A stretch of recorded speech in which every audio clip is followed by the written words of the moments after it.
following program is a presentation of the Options Insider Radio Network. For more programs, visit www.theoptionsinsider.com or search for Options Insider Radio in iTunes.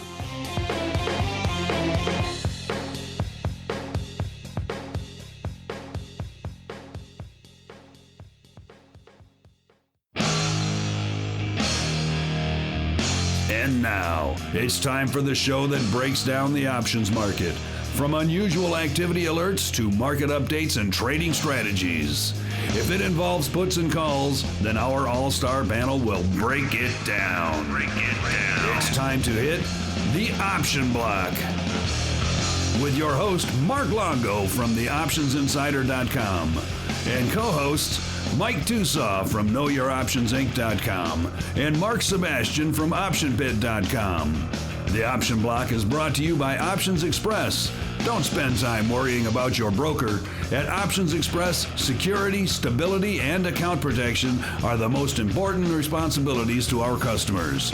Secure account access, enhanced financial protection, entrusted with over $7 billion in customer assets, established financial stability. Options Express lets you trade with confidence. Stocks, options, and futures, all in one account. Trade with a specialist. Visit optionsexpress.com/OXradio to open your free account. Options Express is a member of FINRA, SIPC, and NFA.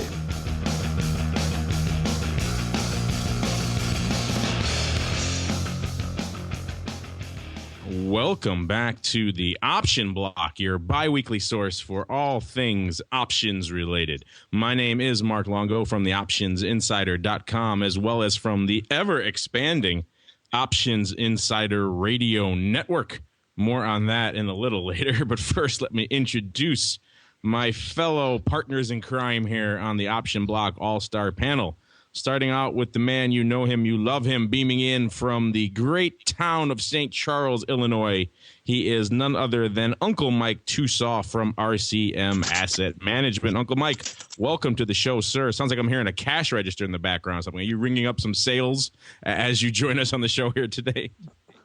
Just a little you caught me picking up my keys and playing with my keys. It's kind of like the day on the show that the markets were going so much that I had to leave the show and I exploded the stress ball, I remember. You should have said it was a cash register. Actually sounds pretty good for the show overall. You're just ringing up. You're so busy over there. You're just ringing up sales left and right, Uncle Mike. You're printing money as we speak. Nothing stops, not even for the Option Block over here. That's right. Just a money printing machine, baby. I love it. All right. And speaking of money printing machines, he is known as the Viceroy in certain circles. We over here just call him Alex Jacobson. He is the man holding down the Options Express hot seat today. Alex, welcome back to the show, sir. Thanks, Mark. Good to be back. And as I mentioned pre-show, I had all my notes written for the show and tore them up in the last 5 minutes. Today was a very interesting day, and I have no idea what went on today. It was another one of those weird ones, yeah. Yeah, I mean, disappointing ISM numbers, good car sales, a little bit of a blue chip rally in the drugs. And then in the last 10 minutes, it's tear up everything, and people were just buying everything they could put their hands on. So it was an interesting day.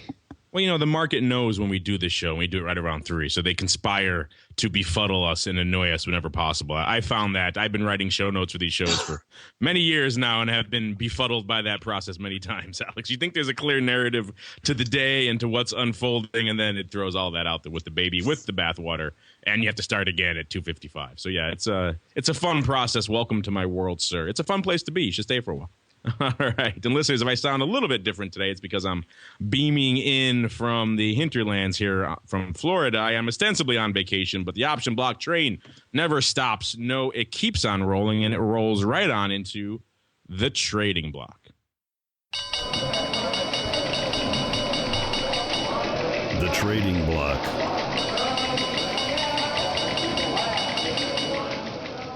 All right, and welcome to the trading block. This is, of course, the portion of the show where we discuss what was trading, what was moving the old market, what was lighting up the old tape today. And as Alex described, it was a bit of a head scratcher today. It was there was some red on the screen for a lot of the morning. It was some mixed trading going into the afternoon. Some of the indices were slightly up. Some of the indices were slightly down on the day, but overall it was relatively mixed. Didn't seem to be any clear direction to the day.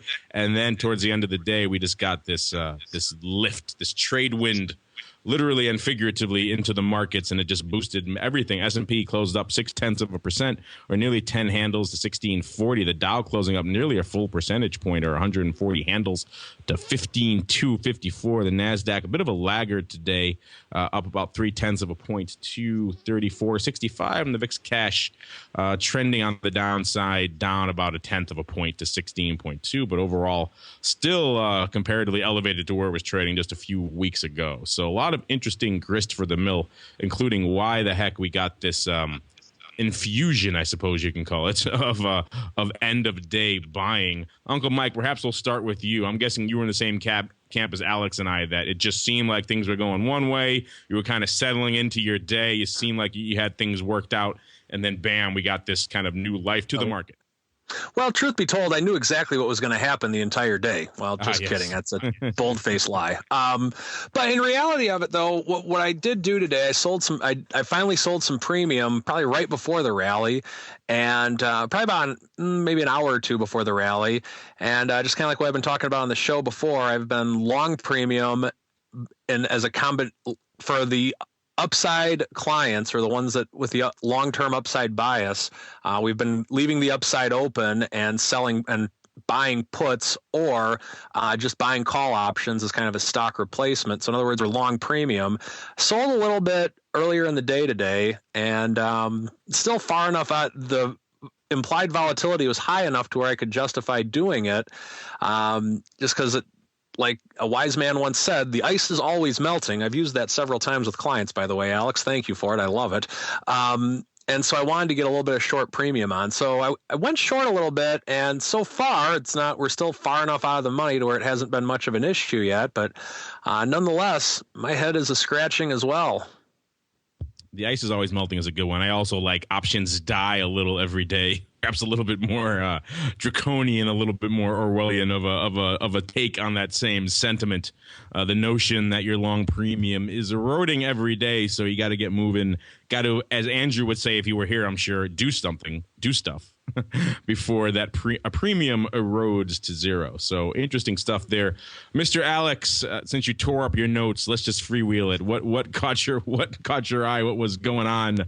What did you think the narrative was before you actually found out what it was at the end of the day? Obviously, in the AM, it was disappointing ISM and decent car and truck sales. And I had a mentor many years ago who told me the two indicators you look at are ISM and job numbers. And I figured with the ISM this morning being disappointing, the market was just going to take it on the chin. I thought VIX might get up over 17 and stay there. But disappointing ISM numbers, and the market's up almost 140 points. I think what this is going to do is we're going to have a laser focus on the job numbers on Friday, because now it's all become the Fed narrative. You know, when will they stop buying? At what point will they stop buying? And where's the 10-year going to? I mean, we've talked repeatedly about how little lift in the 10-year is good. We're well into the twos now, which I think is good for the economy. Coincidentally, it's also good for the brokerage industry. And then, of course, I get the emails that say, well, do you like 2? Do you like 4?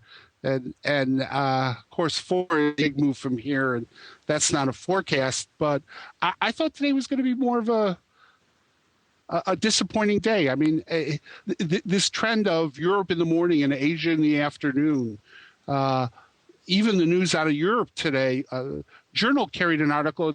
Somebody picked up almost $4 billion of Greek bonds. One of the hedge funds picked up $4 billion in Greek bonds. So Europe seems to be resolving itself a little less painful. And again, maybe that's kind of an oxymoron, but Europe seems to be resolving itself, and Asia is sending their money here. They've got no rates.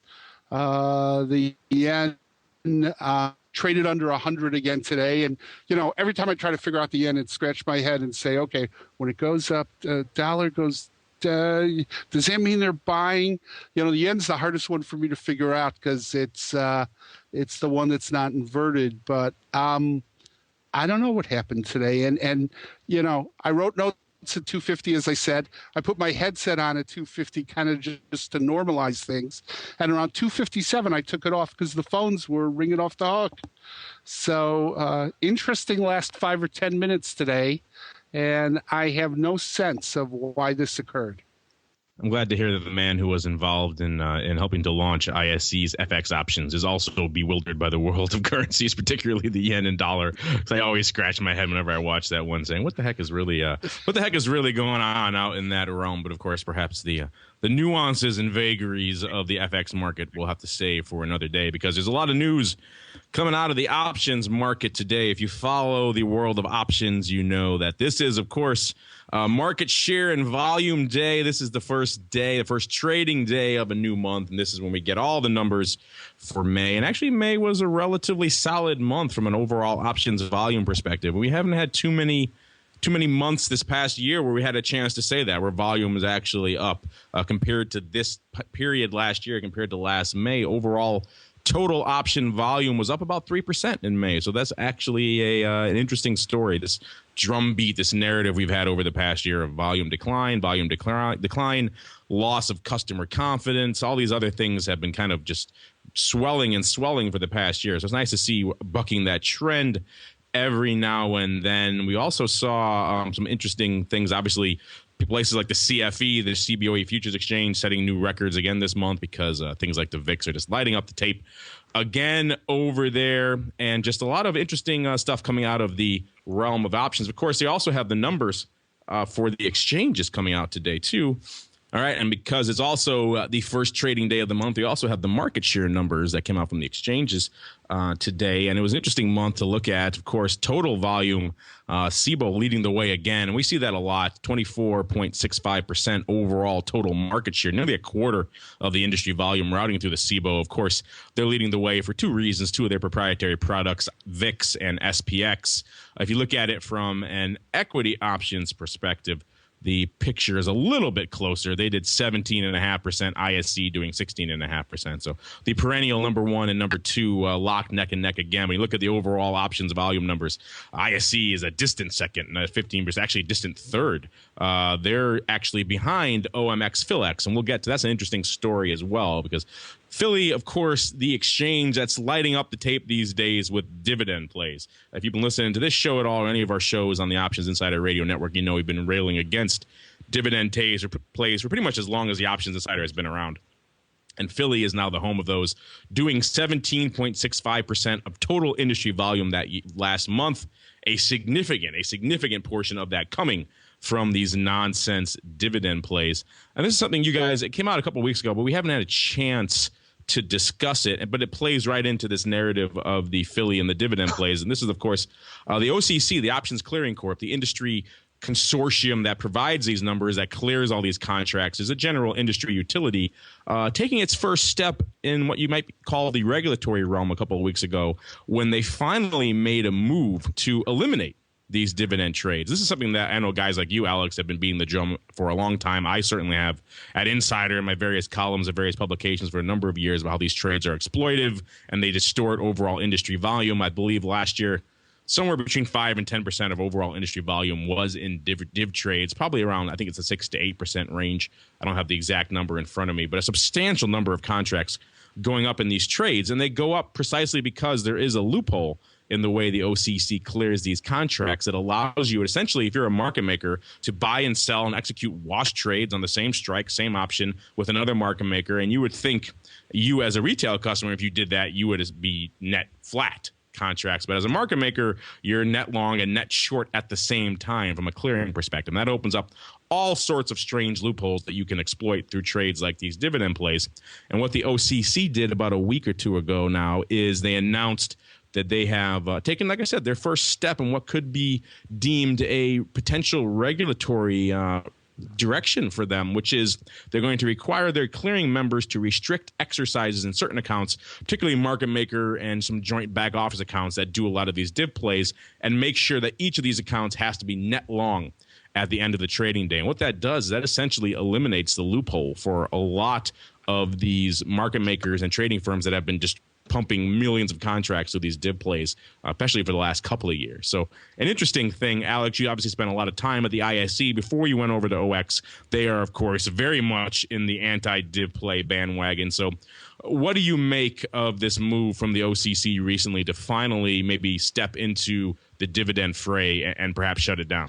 I'm going to get the reputation for ranting now away from Tosaw, but I'm glad they did it. They're only about 6 years late, and we only lost half the macro hedge fund business because of that, because they moved to trading upstairs. I mean, I can tell you the day I walked off one of the biggest trading desks who had just got stuff exercised that would only have gotten exercised in a zero commission environment under a fee cap, and they had a $240,000 extra cost because they had to put a macro position on that they had calculated wouldn't get exercised. I know I've told this story before, but they moved to structured.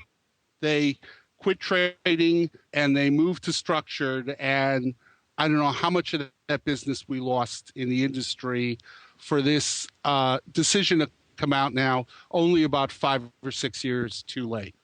Now, Uncle Mike, I know this isn't exactly in your wheelhouse. A lot of your clients aren't calling you up and saying, what's the deal with these div trades? But still an interesting development nonetheless, even for a guy like you who isn't knee-deep in the industry stuff, but still can see something that is clearly distortive, clearly predatory on, let's say, the ignorance of a lot of the retail customers, like the ones who come to you guys over there at RCM. So I'm sure you're probably a big fan of this development as well.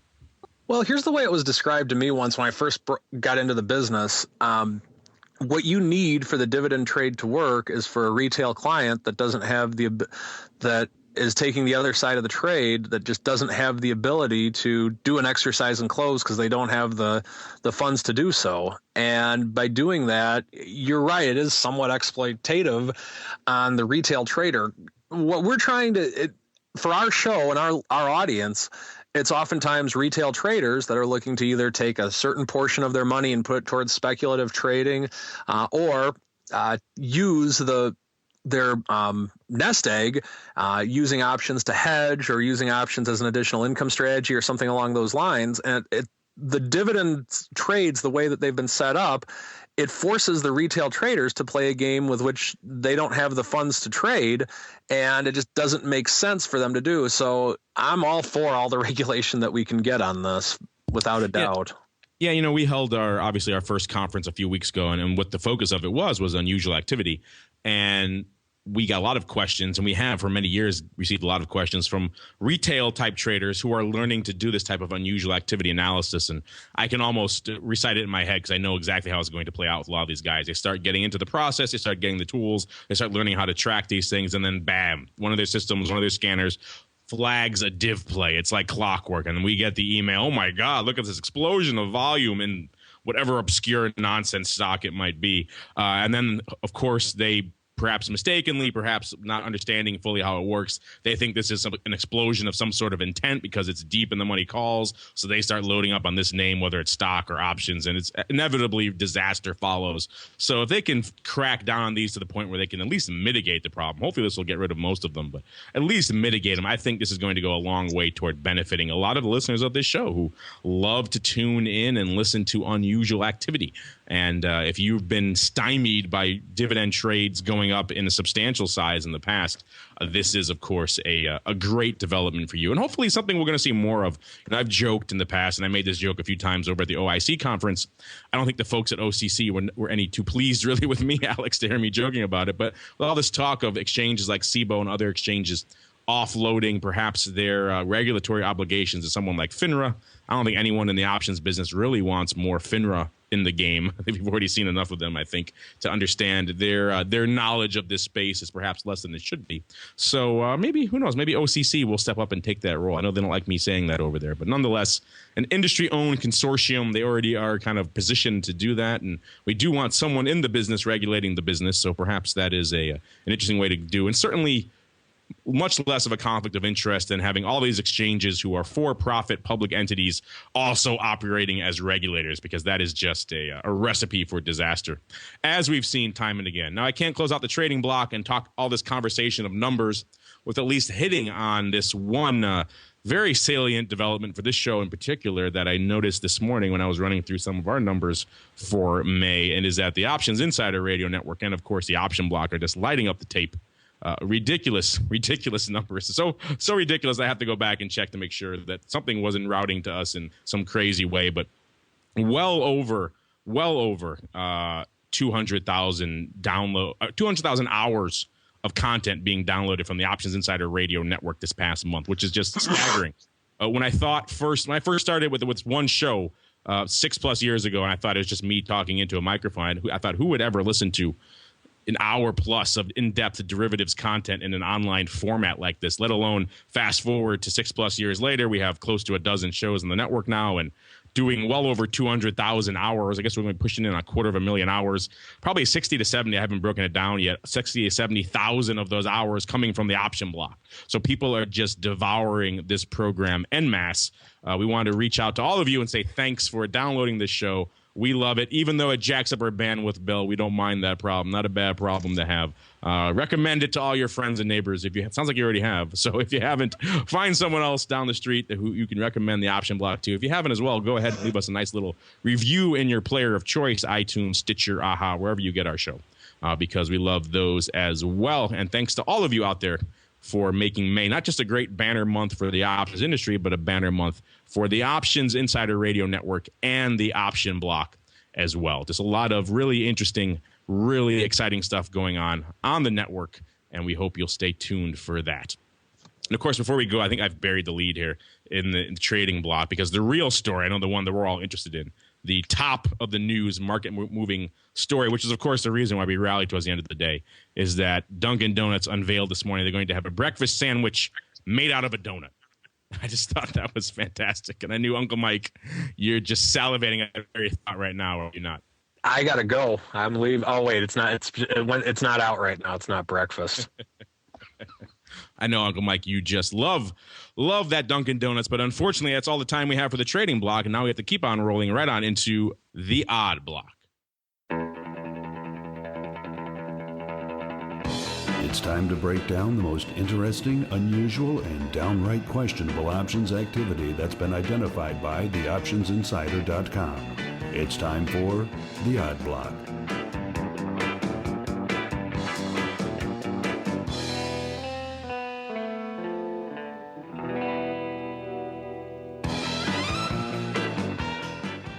All right, and welcome to the Odd Block. It is time to play the home game, if you will, at home. Don your fedora, just like Alex and I are going to do right now. Alex, you don't get to take off your Viceroy cap and put on your fedora very often on the shows. This is a fun treat for you. I know I am excited as well. And we're going to kick things off here today with a name that we haven't talked about for quite a while here on the old Odd Block. They're Iron Mountain Inc. Some of you in the professional space may know these guys, the ones who come through and shred your paper and do all of your document management and data management needs. This name closed today down about 1.5% or 55 cents to $35.29. This is the name that does usually about 3,000 contracts a day or so. So compared to some of the other names we talk about on a regular basis here in the Odd Block, that's actually relatively substantial.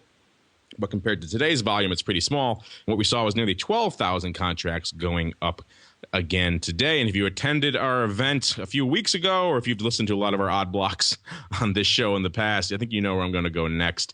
Of course, we had out of the money call buying here in Iron Mountain. What we saw today was nearly 8,000 of the June 37 halves going up today.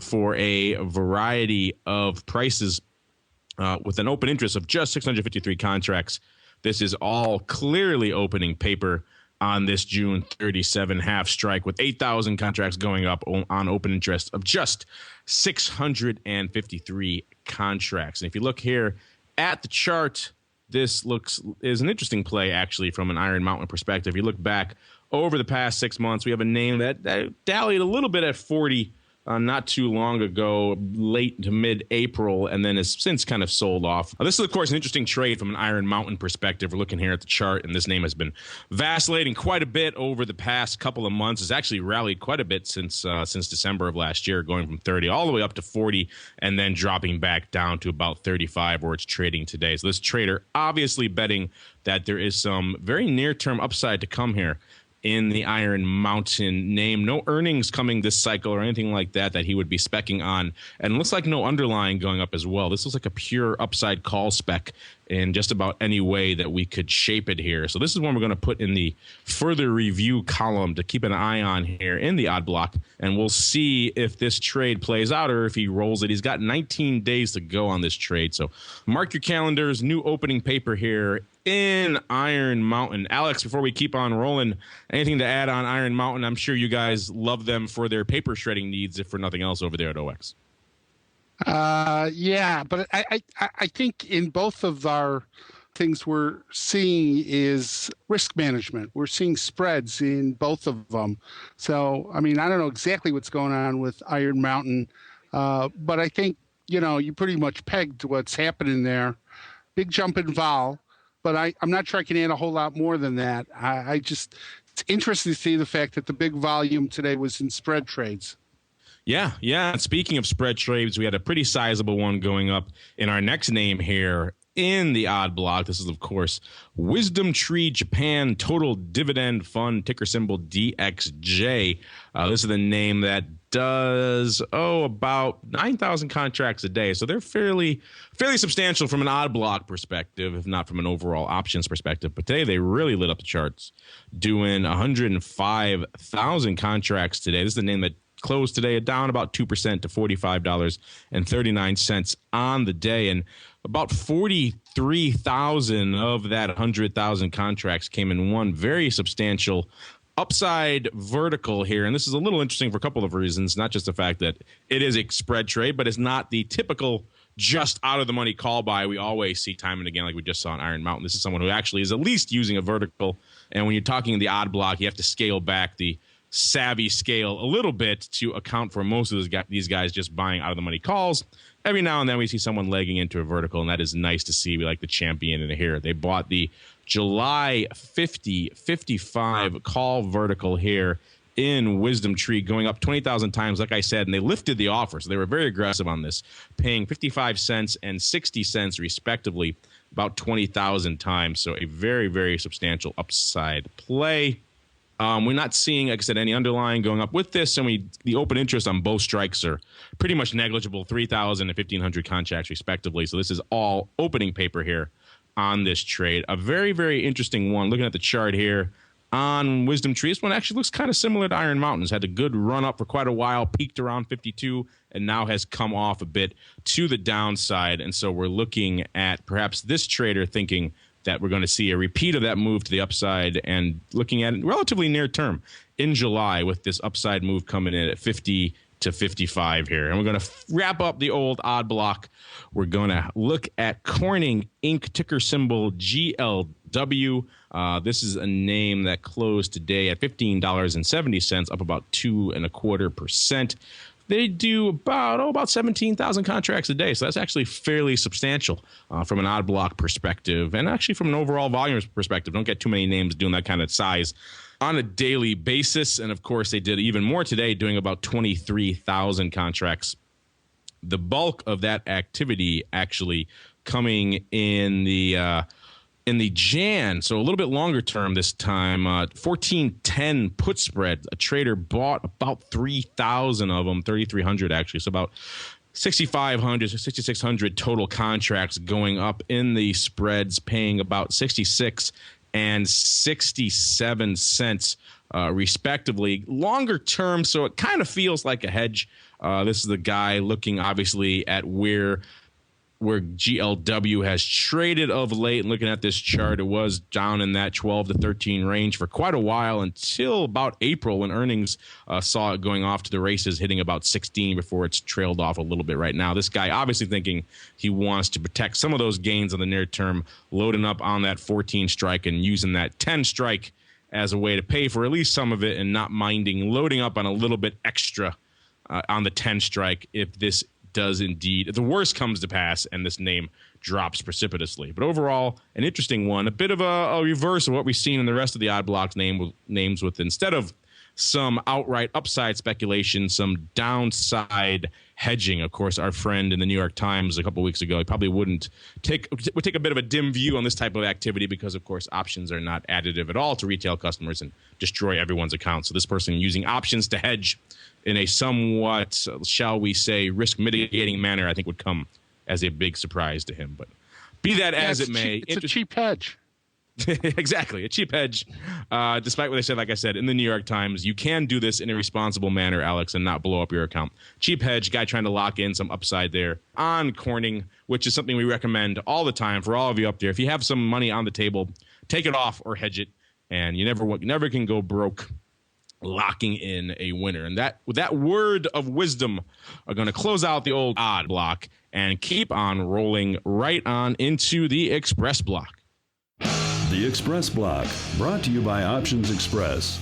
Options Express lets you trade where and when you want for every level of trading. From advanced charting, free daily trading ideas, and free educational resources, Options Express is the online broker for all traders. Best of all, Options Express allows you to trade stocks, options, and futures all in a single account on powerful yet easy-to-use trading platforms, including mobile devices. Visit optionsexpress.com/OXradio for your free account. Options Express is a member of FINRA, SIPC, and NFA. All right, and welcome to the Express Block. This is, of course, the portion of the show where the Viceroy takes the reins and I get to take a bit of a rest. Mr. Viceroy, what is cooking? What was lighting up the old tape over at OX? You said it got really active, particularly towards the end of the day as the mood of the street began to shift a little bit. What caught your eye? What did you hear coming across the trading desks over there at OX? Yeah, Mark, when I wrote my notes at 10 minutes prior to the close, the most actives here had been gold puts, GLD puts, and SPY puts. So there was a lot of bearish sentiment. And in the last 5 minutes, it all flipped. So it's sort of gives you a sense of how nimble customers are today and how quickly with electronic execution and stuff they can move stuff around.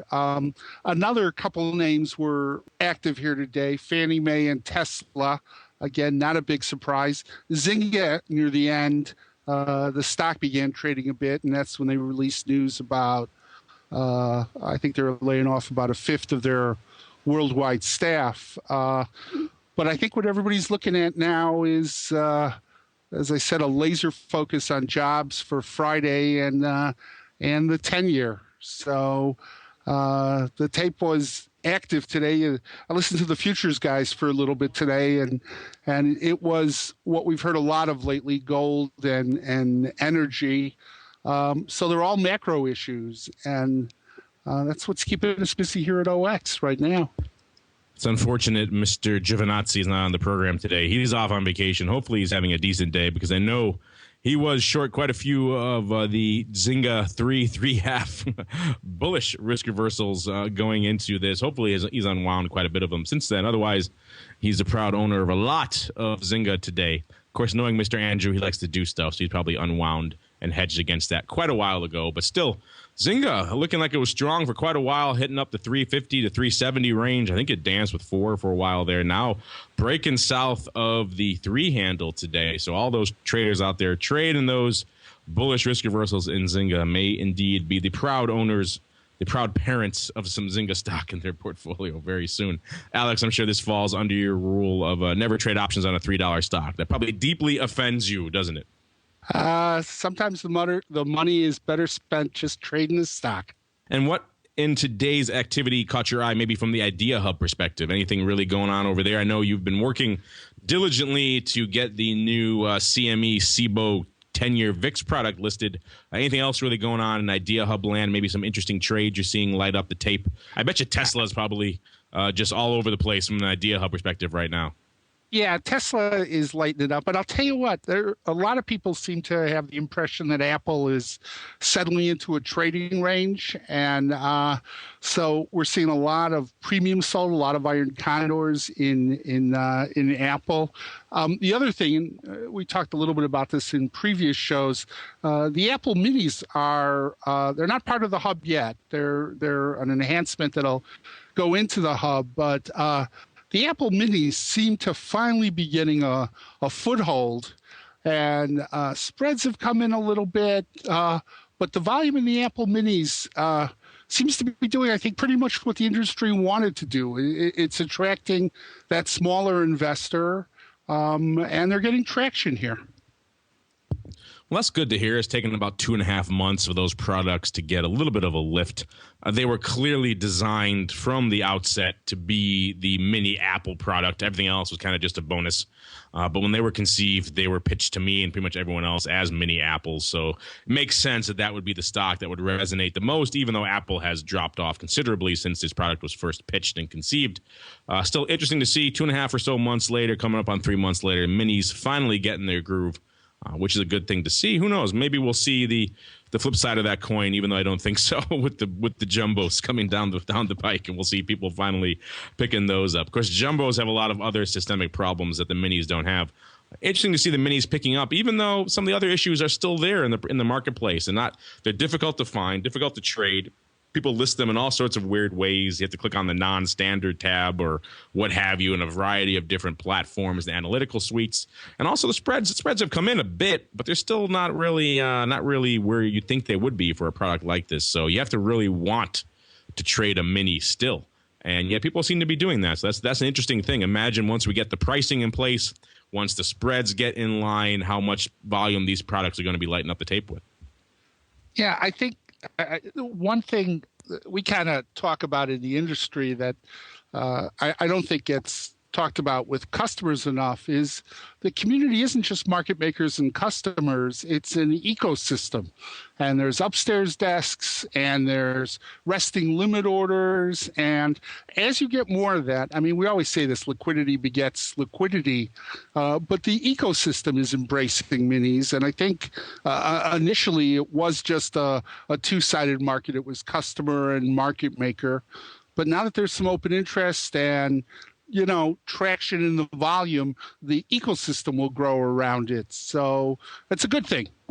Yeah, more volume, particularly these days, is a good thing. I mean, like I said, we talked earlier at the top of the show that the volume had turned around, at least for this past month. But overall, the volume perspective for the options market has been somewhat, shall we say, lackluster. So anything that could help turn that around. I know a lot of people have been couching the minis in those terms for some time now. They're going to be the panacea, the cure-all for the ills of the options market. They were going to finally bring customers back en masse to the options product. It didn't really work out that way, but late is better than never.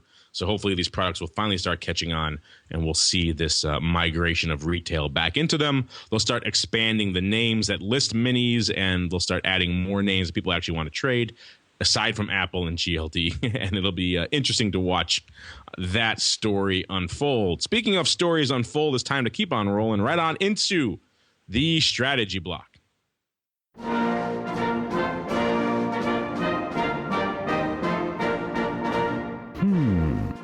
The strategy block.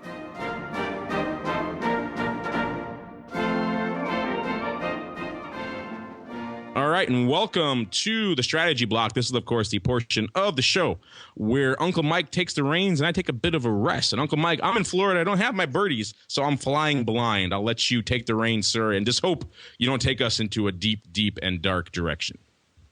Okay, very good. Your birdies migrated north, so they must have caught you in flight on the way back home or something like that. But what I want to talk to you about today is use of margin and if it makes sense. Now, just a personal story. A couple years ago, up till probably about 5 or 6 years ago, I've been in the financial industry for about 10 years in one capacity or another. And up till probably about 6 years ago, I would have made the statement that typically it makes sense to not pay off your house and be able to pay a mortgage and deduct the interest. About 6 years ago, I came to the conclusion that, at least in my situation and in most of my clients' situations, it's not necessarily the right thing to do if you're able to use options. Allow me to elaborate. Let's say that we have an interest-only loan. And with an interest-only loan, what I mean is that you're not paying any principal on it. Now, I know those loans pretty much don't exist anymore, but just for the sake of understanding my example, let's just assume that all interest is interest only. And let's say right now that you can get a mortgage or a loan for 4.5%, let's say. Now, in reality, assuming that you don't, now if you're doing this on a multi-million-dollar home, you're not going to be able to deduct all the interest on it. But let's just say a $400,000 home.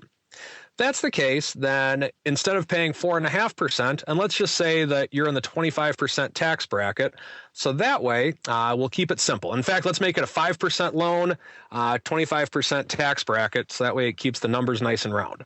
So you're really not paying 5% on your mortgage, you're really only paying 3.75% because you're able to deduct the interest, and by doing the math that way, Uncle Sam's actually paying for it. So with that being said, you get a tax deduction. This mortgage is a great thing. Well, allow me to explain why I'm a fan of paying off your mortgage if you are able to do it. About 6 years ago, we decided to move from McHenry, Illinois to St. Charles, Illinois.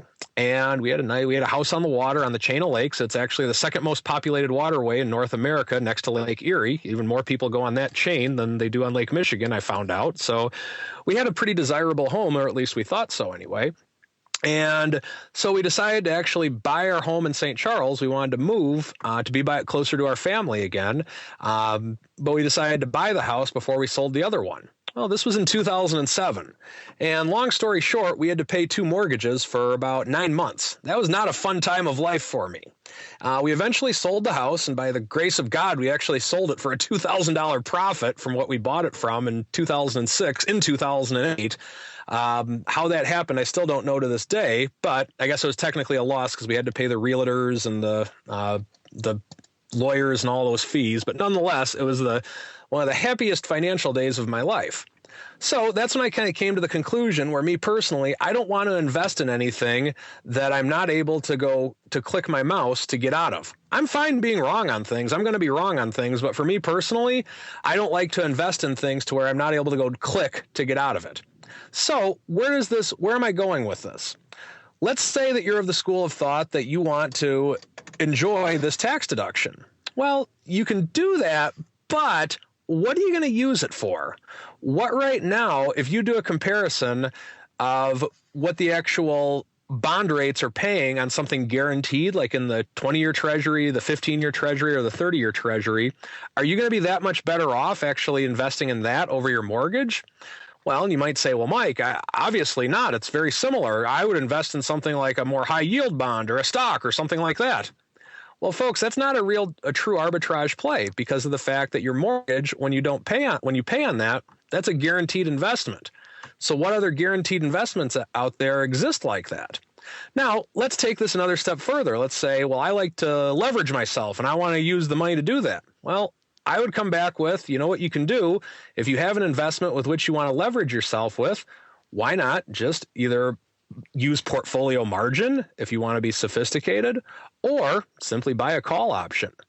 That's my philosophy on it. Now, keep in mind, there's situations where I do recommend that clients don't pay off their mortgage. For example, let's say you're trying to take money out of a traditional IRA and you need the deduction along those lines, or you're trying to do things along those lines. There are situations to where it makes sense. But for the most part, from personal experience and having gone through this and having survived the real estate crash, so to speak, of back in the day, I typically recommend that people pay off their mortgage. And if you have a better investment that you're saying, oh, I don't want to tie up that much capital, well, just buy calls. And that's my one to grow on for today. A very interesting strategy block. We don't get into the mortgage realm very often, Uncle Mike. So thank you for taking us into the deep, dark waters of the realm of mortgage financing these days. Interesting stuff. I'm sure we can probably do a whole episode just on that and whether or not you should take those quote unquote savings and put them to work in the options market. But we'll have to save that for another day, as now it's time to keep on rolling into our final segment, Around the Block. Around the Block.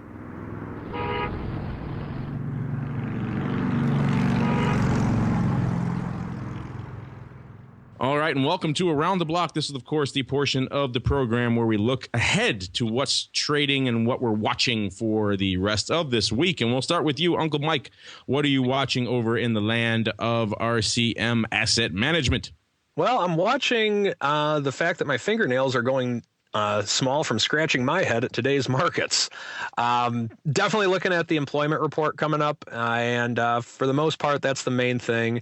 But just in general, just curious to see how the weirdness indicator. We need to come up with one of those.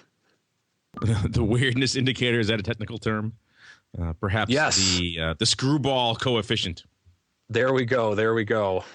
All right. Thank you for that, Uncle Mike. And Mr. Alex, a.k.a. the Viceroy. I know you're hearing a lot of stuff, a lot of chatter going past your desk over there at OX, hearing a lot of customer calls and talking to a lot of the guys on the trading desk and on the execution desk and a variety of other places within OX. What are you watching? What's catching your eye? What is drawing your interest for the rest of this week going into the weekend? Yeah, I hate to say forget about earnings, but forget about earnings. This is the week of the jobs report, and there's a laser focus on the Fed. And this is like, the Greenspan briefcase metric. Everybody's looking at jobs.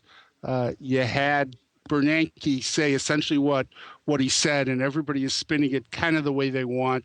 The Fed will drop out. The Fed will continue. The Fed has made it clear that the metric they're going to look at is jobs. So laser focus on jobs here. And I think we'll see big volume going into the jobs report. And it's all macroeconomics right now. You could come out with a terrific announcement, a corporate announcement. I'm not sure it would get any attention this week. I think it would be lost in all the Fed speak. Yeah, the macro does seem to be taking the reins, at least for the foreseeable future. Fortunately, there aren't too many big earnings coming out this week anyway that would vie with that. It really is, if you're looking for some market moving news or just some news in general, you're really looking at the macro end of the space, unfortunately. So not as much grist for the mill for us here from an options perspective, but we'll find something to chat about on Thursday. But unfortunately, that's all the time we have for today's episode of the Option Block. Indeed, the show that is lighting up the tape and driving so many new listeners to the Options Insider Radio Network. But before we go, I like to check in with my cohorts, my partners in crime on the old Option Block All-Star panel. Starting off with you, Uncle Mike Tosaw. What is cooking? What is on the horizon over there in the land of RCM Asset Management?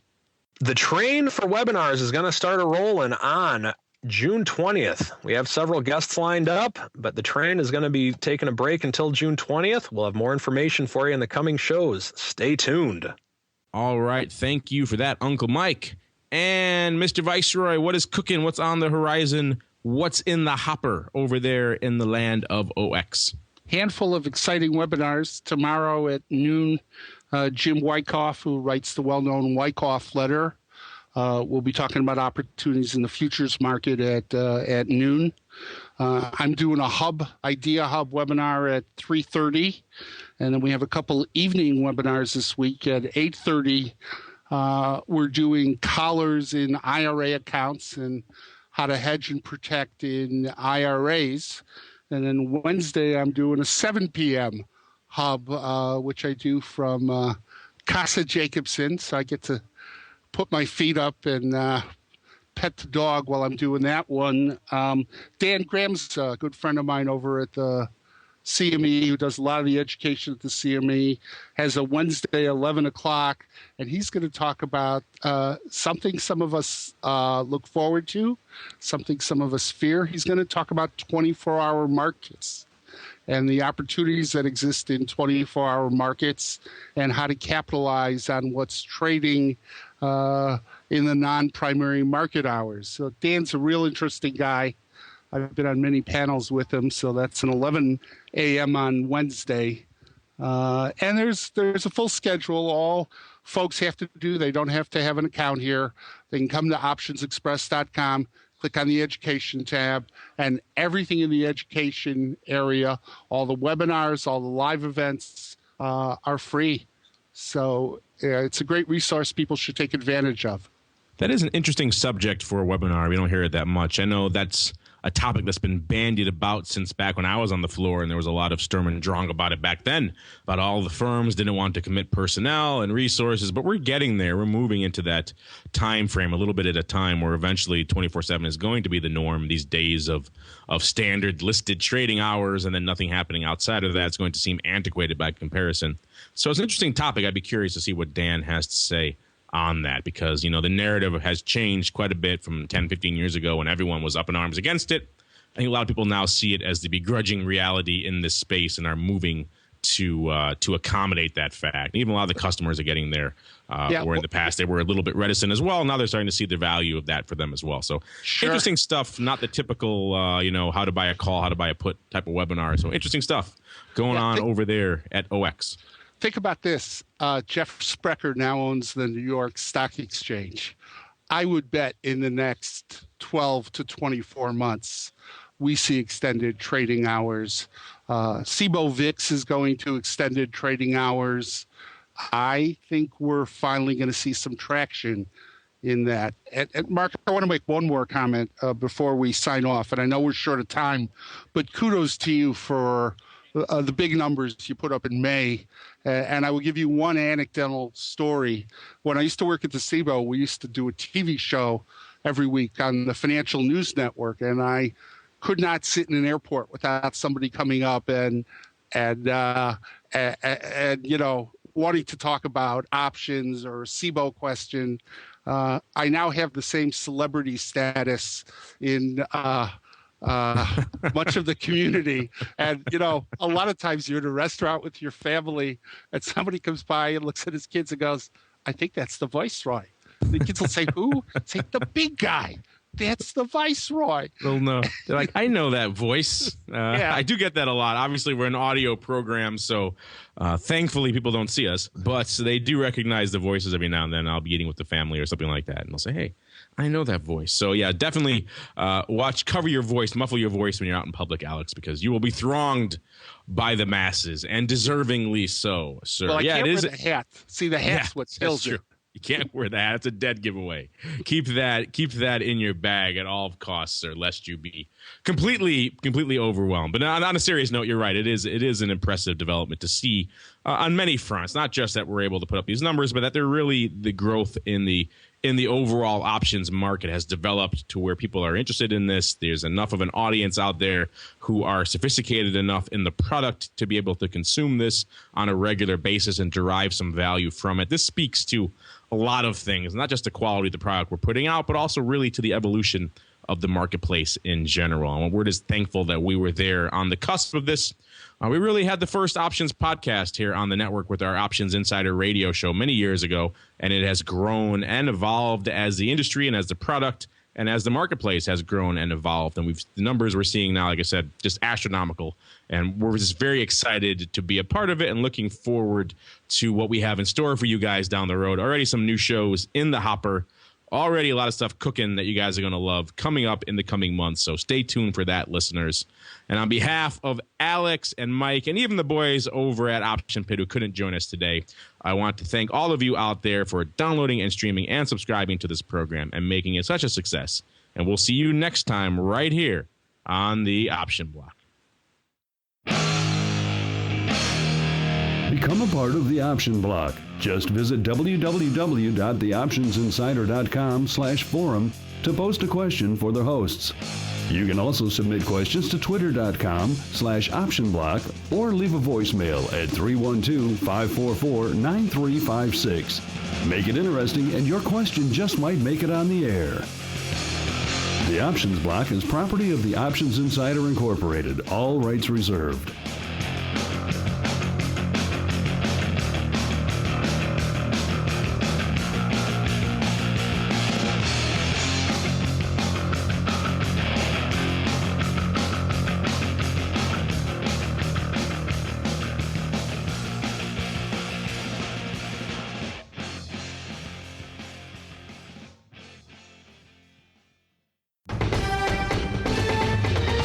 preceding program was a presentation of the Options Insider Radio Network. For more programs, visit www.theoptionsinsider.com/radio or search for Options Insider Radio in iTunes.